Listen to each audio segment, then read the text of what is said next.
प्रातः क्षत्रिय वंश का प्राय अंत हो गया, वरना ये मामूली सी कमान इसके लिए क्षत्रिय मंडल इतना हैरान। भादर तो इस नाम के रह गए कि इनको किसी नुमाइश में बिठाया जाए और इनको अपनी जगह से ना हिलाया जाए। इनके भागने की उम्मीद रखना बिल्कुल बेसूद है। अगर मैं पहले से ही इनकी करतूत को जानता तो मैं कब से मर जाता, मगर अब क्या हो सकता है, जो प्रण कर चुका हूं। गोया सीता को तमाम उम्र के लिए घर में बिठाना पड़ा। स्वयंवर बरखार, मेहरबानी करके अपने घरों को तशरीफ ले जाइए और औरतों में बैठकर अपनी भाभी के चर्चे सुनाइए।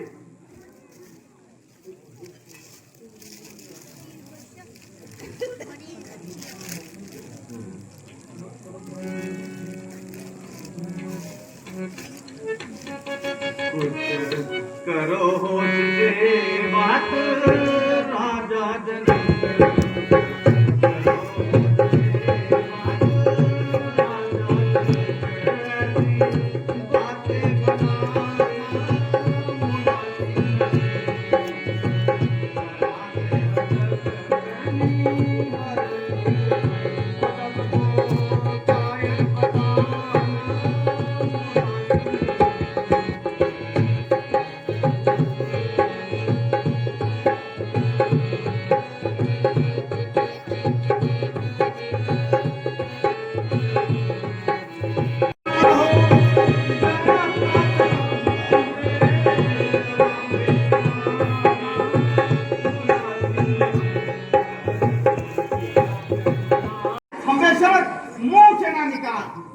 घर पर बुलाकर किसी का अपमान करना कहाँ की अक्लमंदी है, बल्कि तुम्हारी वाले दर्जे की खुद पसंदी है।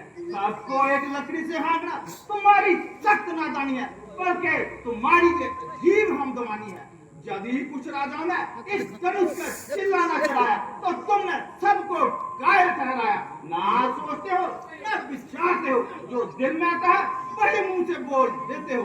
मैं इस बदतमीजी का मजा पल भर में चुका सकता हूँ और जहाँ खून की नदियां बहा सकता हूँ, मगर क्या करूँ, बड़े भाई की आज्ञा पाकर लक्ष्मण सख्त मजबूर है। अन्यथा तुम्हारी क्या मजदूर जो ऐसे शब्द मुंह से निकाले और हर एक को मुंह में डाले।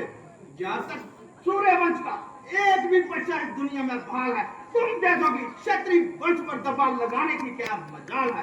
क्या जो कहा सो कहा, आगे से जवान को लगाम दीजिए और ऐसे शब्द मुंह से ना निकालिए, अन्यथा गढ़ी में घड़ियाल हो जाएगा, स्वयंवर का मैदान बादलों के खून से लाल हो जाएगा।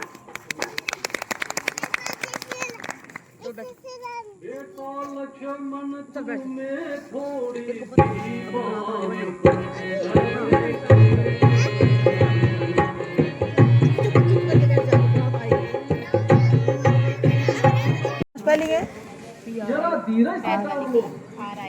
प्रिशा वृषिका या प्रिशिका वी वी अवी अवी ओए तमोल च नहीं है तमोल इस समय तुम्हारा तेजी में आना ठीक नहीं है और ये लड़ने मरने का मत नहीं है।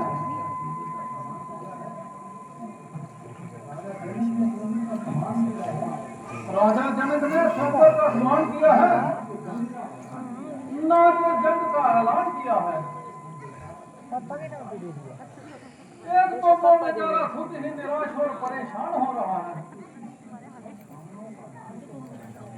और उसकी सारी उम्मीदों का नाश हो रहा है।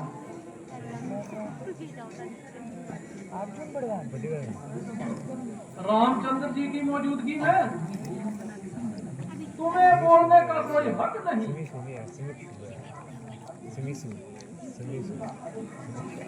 और इनका कहना मानना तुम्हारा पहला फर्ज है। आयुष है, पीयूष लग गया, पीयूष को बड़े वाला। तुमको इनके हुक्म की तामील करनी चाहिए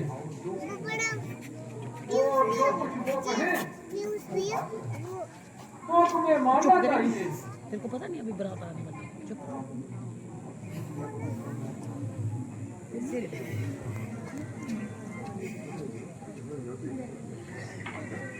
रानी रानी दीजिए अब हुक्म बराता मुझे,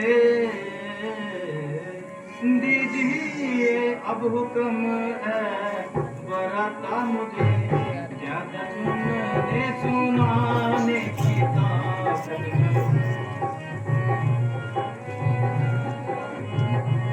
ईश्वरी वंश की आन है, जा रही छतरी वंश की आन है, और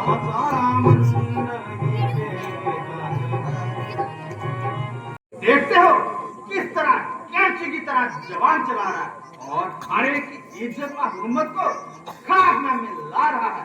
ना बात करने की लियाकत है,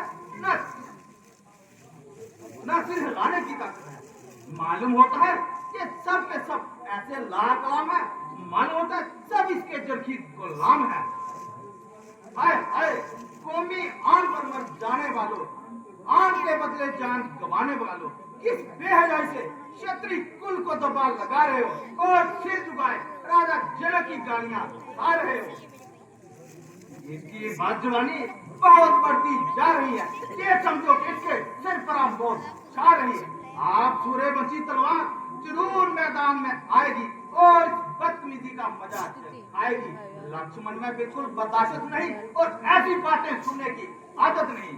बस आपके हुक्म का इंतजार है कि राजा जनक का सर और मेरी तलवार है। पहले इस पुरानी गली सड़ी कमान को चकना चूर करूंगा, फिर राजा जनक का सिर सर से दूर करूंगा।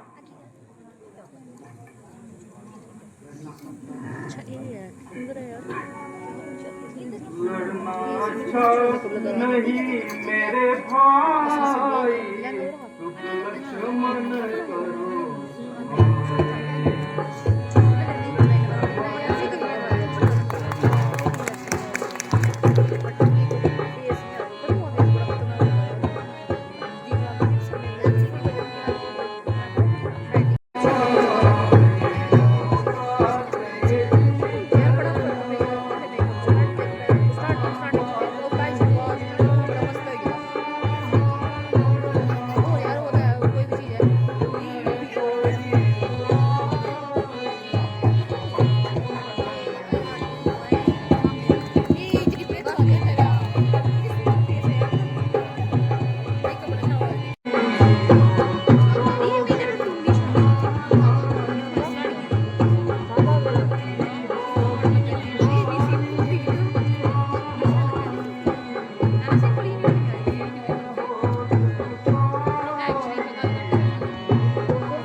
वंशु ईशान उधर वंशु तुम्हें कायर व हुज्जत कहने की किसकी मजाल है? ईशान बैठे हैं वो। कोई शख्स तुम्हें ऐसे अल्फाज कहे और रामचंद्र चुप रहे। जब तुमने धनुष को हाथ तक नहीं लगाया तो तुम्हारी बहादुरी में फर्क कैसे आया? अलबत्ता बाकी सारे अपना जोर लगा चुके, तमाम कोशिश के धनुष को जगह से नहीं हिला सके। वो इस जुमरा में आ सकते हैं और कायर कहला सकते हैं। इसलिए तुमको हरगिज़ ये ख्याल नहीं करना और अपने दिल पर किसी किस्म का मलाल नहीं करना। अलबत्ता तुम्हारा झगड़ा करना महज नादानी है। और हमारे कुल की सख्त हानि है। अगर पिताजी सुन लेंगे तो दोनों को सख्त सजा देंगे।